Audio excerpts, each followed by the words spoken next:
Your mission, should you choose to accept it, is to rank all 8 Mission Impossible movies. Let's do it.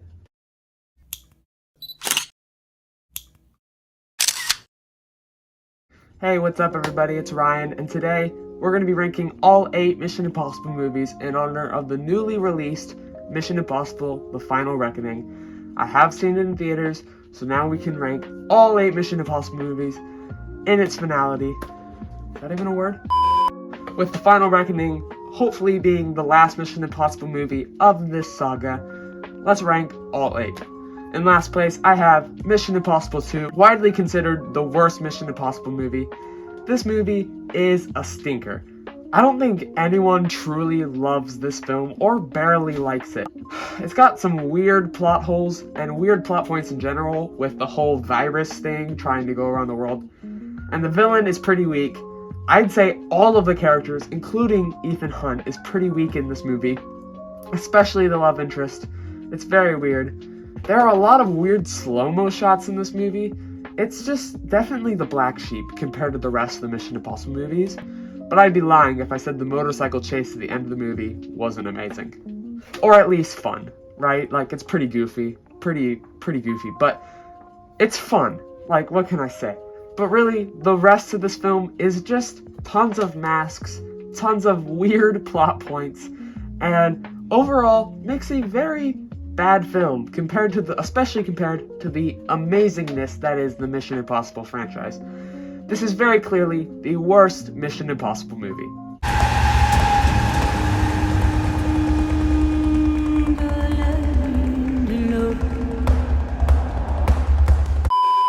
Now, I must preface, from this point forward, after Mission Impossible 2 being in the last spot, every single movie on this list is an 8 out of 10 or higher. An incredible film, some of my favorite movies, by far.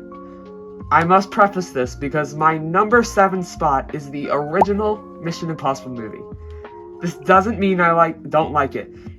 And that just shows how good the Mission Impossible franchise is as a whole. That such a good movie, like the original Mission Impossible movie, is second to last on the ranking list. Now, the original Mission Impossible film is an incredible spy thriller, with some incredible set pieces and really good action. The first 20 minutes of this movie is some of my favorite scenes of the entire Mission Impossible series, with this mission that goes down and pretty much everyone dying except for Ethan Hunt and Jim Phelps with the bad guy, spoiler alert, but pretty much everyone dying on the team, setting the tone for this movie.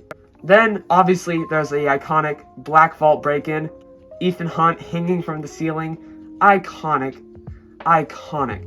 An incredibly done scene that just builds the tension with every drop of sweat from his head, every movement made. Tom Cruise is very good in this movie for being the first Mission Impossible movie. The other characters, though, I would say are pretty dull, except for Luther. I do like Luther in this movie. Luther's just a great character. But the other characters in this film can feel kind of dull, especially Jim Phelps' wife, or that one bad guy that Jim Phelps works with. I forgot his name. He flies a helicopter and blows up at the end, along with Jim Phelps. Again, also that last train sequence is very well done. Some of the CG looks a little iffy. Otherwise, that sequence is very well done as well. But yeah, other than some characters not being that great, and some of the interactions in the movie feeling kind of weird, or some just plot points in general that feel a little weird, this film is really good. My favorite scene of the entire movie is when Kittredge and Ethan meet up at that aquarium place, and Ethan delivers the line, "I can understand you're very upset. Kittredge, you've never seen me very upset." Chills every time. That scene's incredible. But moving on to my number 6 spot, and this is probably my hottest take of the entire video, Mission Impossible: Ghost Protocol.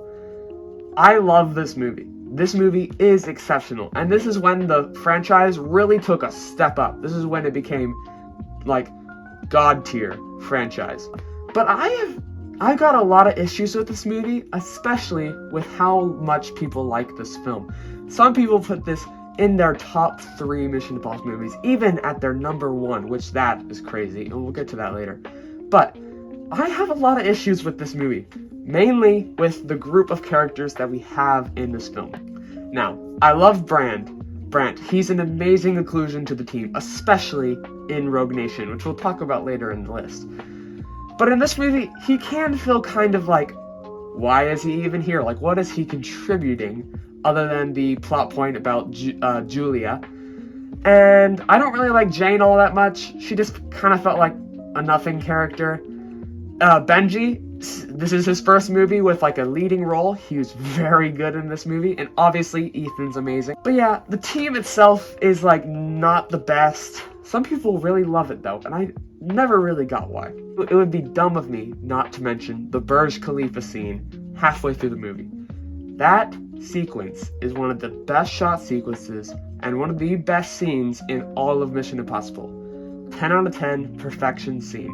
Really, really good stuff. People take that scene and really make it overshadow the rest of the movie to where that's like the best part of the movie and everything else is kind of forgotten. You can't forget about the rest of the movie. There are some pretty cool stuff, like the Kremlin scene and that like sheet that they put in the hallway to block it. That's actually really cool. That's actually one of my favorite scenes too.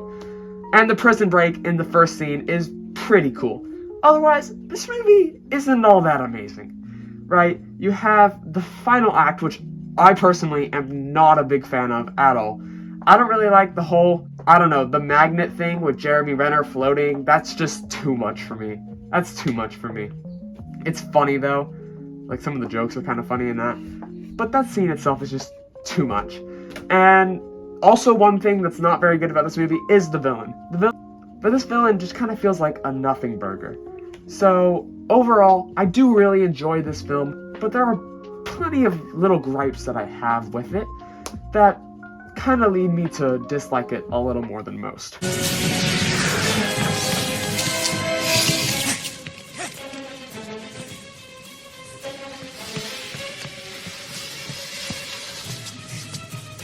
Your line's not long enough! No! In fifth place, I have Mission Impossible: Dead Reckoning, the 7th film in the franchise. This film is also really good. Again, everything past number 2 is an amazing, good film. Dead Reckoning, on my first watch, I was a little more iffy on. I was like, is this really a good movie? After some rewatches and more understanding of the movie, I can say this is a good movie.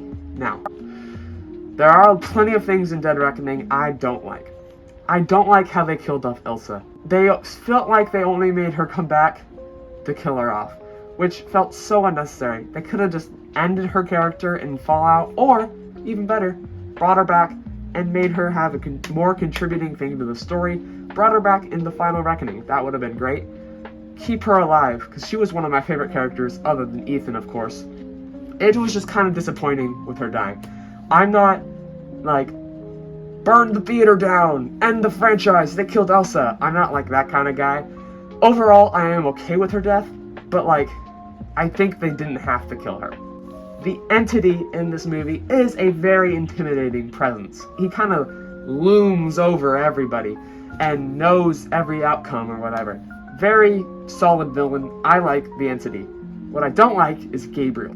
Gabriel isn't that interesting in this movie. Well, okay, I would change that. He's kind of interesting in this movie. After the Final Reckoning, it kind of makes him worse in the Dead Reckoning. I'll explain that when we get to Final Reckoning. Gabriel in this movie is solid. Benji, Luther, they're all back. Ethan's back, obviously. They're all great. This movie is really, really long. And honestly, I don't feel the runtime that much. This movie goes by pretty quickly. There are some pretty long sequences, like the last 40 minutes being on the train, which I love that sequence. Amazingly done. Where he jumps off the cliff, lands in the train car's falling. The train car's falling slowly, one by one, and they're climbing through. That's an amazing sequence. I love that so much. And then there's like a 30-minute car chase halfway through the movie.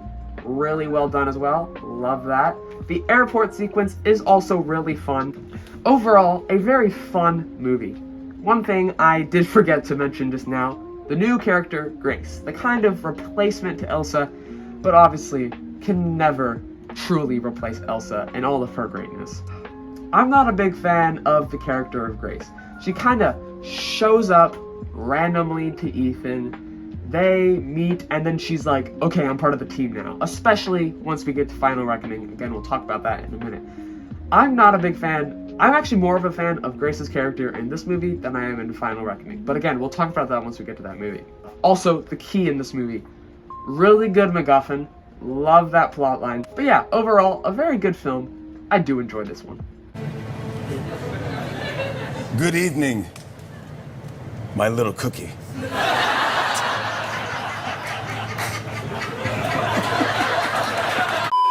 Coming in at number 4, I have The Final Reckoning. This is the newest installment, and hopefully the final installment, at least with my guy Tom Cruise.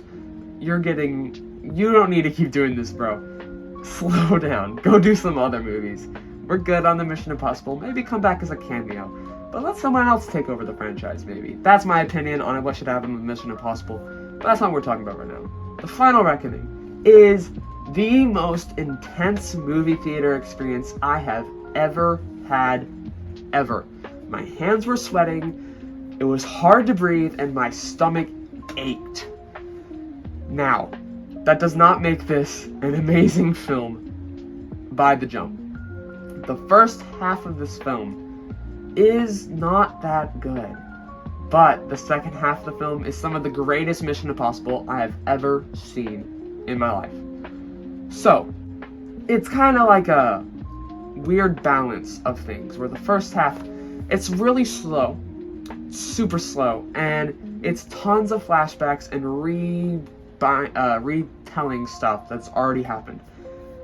And that's kind of where it has the issue with me, where it's like, we just watched, honestly, going to watching this movie in theater, you didn't even need to rewatch the Mission Impossible movies, because it kind of told you everything that happened already, especially with Dead Reckoning. I thought all the flashbacks of Dead Reckoning were pointless, because like, if there was any movie people were going to rewatch before going and seeing this movie, it'd be that one. And it kept flashing back and telling you what happened in that one. It's like, do you think we're dumb? Do you think we don't know what happened? You need to relay it? Just go. Just start with the action. No need to build this up and like slowly do it, because that's what the last film was, building up to this entity, building up to Gabriel, all that stuff. Grace. Yeah, the first half is a lot of flashbacks. I do enjoy some of the flashbacks, like the Mission Impossible 3 flashbacks with the rabbit's foot. Really cool.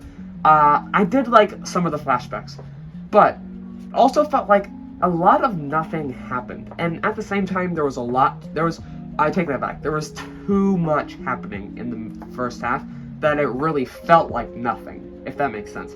It was super choppy.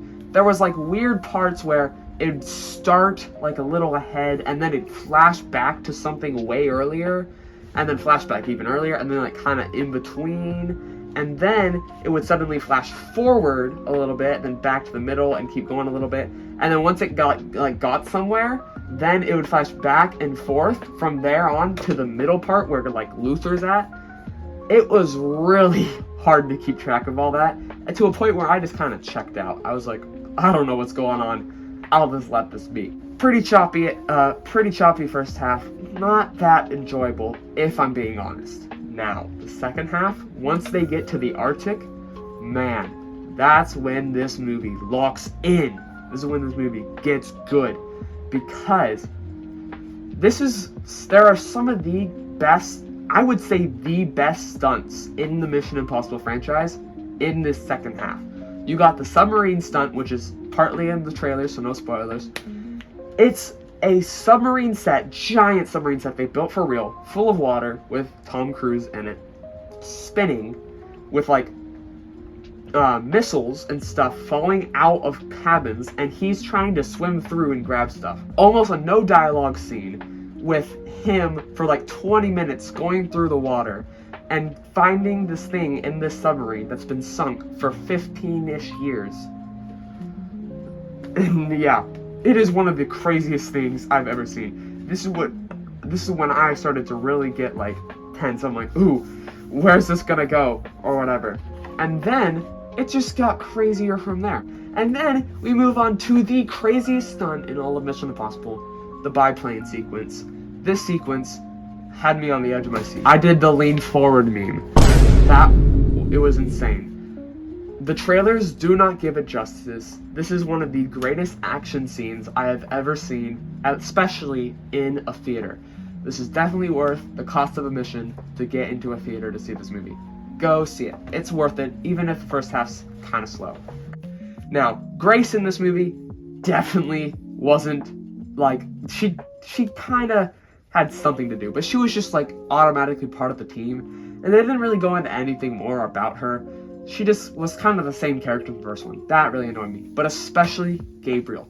Gabriel maybe had, like, 3 scenes in the entire movie. Now, some of the scenes were very long, like 20-minute periods, but that's still 3 scenes. He needed more screen time. We needed to dig into his character more. He was barely in this film. The biplane sequence is quite something. Now, so overall, I did really enjoy this film. So much so that I put it over some of these other films. I did really enjoy this film. While I think the first half needed some better direction and better editing and a lot of things, honestly. The second half really delivered and kind of made up for most of it. Solid 8 out of 10 movie. Here with your next mission. A criminal organization of the world's most amazing sanitation engineers hacked into the government's Walkman, stealing their top secret report on vintage sneakers. Come here, darling.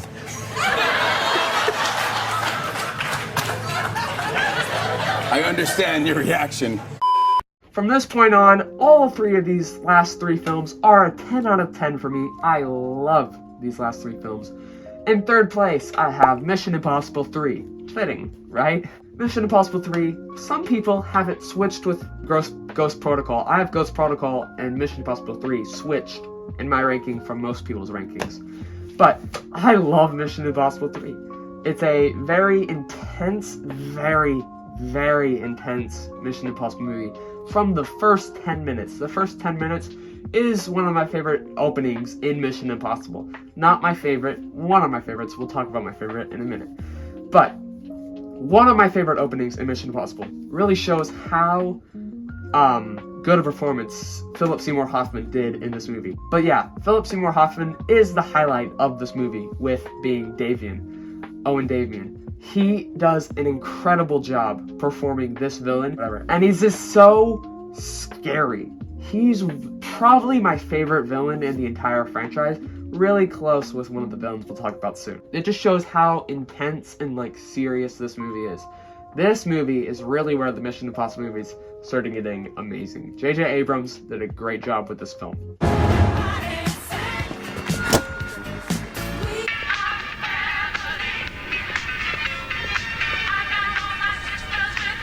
You've got to be kidding me.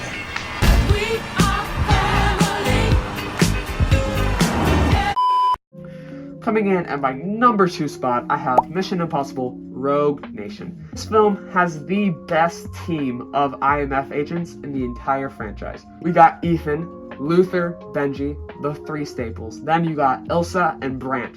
Amazing 5 team for this movie. This film also has one of the best villains. Philip Seymour Hoffman's character is a close second, or first sometimes, really. But Solomon Lane is a really intimidating presence in this film. I like him more in Fallout, but we'll get to that in a minute. This film has my favorite cold open of the entire franchise, with the 5-minute little mission of Benji trying to open the door, and Ethan's on the plane, and the plane's lifting off. That's one of my favorite scenes in all of Mission Impossible. Also, the soundtrack for that opening scene, I listen to all the time on repeat. Great track. The scene where Ethan has to hold his breath for 6 whole minutes is very intense and very well done. Awesome scene. And then the motorcycle car chase through the city after that is one of my favorite scenes. Luther and Brandt's little subplot in this film is so fun. The way they take down Lane at the end is very fun. And overall, I just love this film so much. We good? Things got a little out of hand. Ah! Look out! But coming in at my number one spot, you probably guessed it, it's Mission Impossible Fallout. This movie is one of my favorite movies of all time. I think I have this at like my 13th or 14th favorite movie of all time currently. This is like my third favorite action film ever. I love this movie to death. Henry Cavill in this film is one of the standouts. He's incredible as August Walker, also known as John Lark. This film also introduced Alana Mistopoulos, Vanessa Kirby as Max's son, Max from the original film. Very cool inclusion. I really liked her as the White Widow. This film is definitely the most serious of the entire franchise, taking itself so seriously, not too much goofiness, really well done. Every action scene in this movie just gets better and better the more it goes. You start out with the halo jump from the airplane, one of the coolest stunts I've ever seen. Then you move on to the bathroom fight scene with, presumably, John Lark. An amazingly shot scene, and you got the Henry Cavill army load. Then you get the chase through France and trying to save Lane from sinking in the water. That scene is also really cool. The tunnels, and then the best running scene in all of the franchise, when Ethan runs all the way to catch John Lark. Now, Tom Cruise runs like a champ. And then you end off with the amazing helicopter fight sequence. Mwah, chef's kiss. Honestly, this is where the franchise should have ended, but I'm plenty happy of having the two best stunts in the franchise with The Final Reckoning. Overall, Fallout is one of my favorite movies. It was going to be at the top spot. The group also kidnapped your Aunt Ingrid and is holding her for a ransom of 1,256 sofas.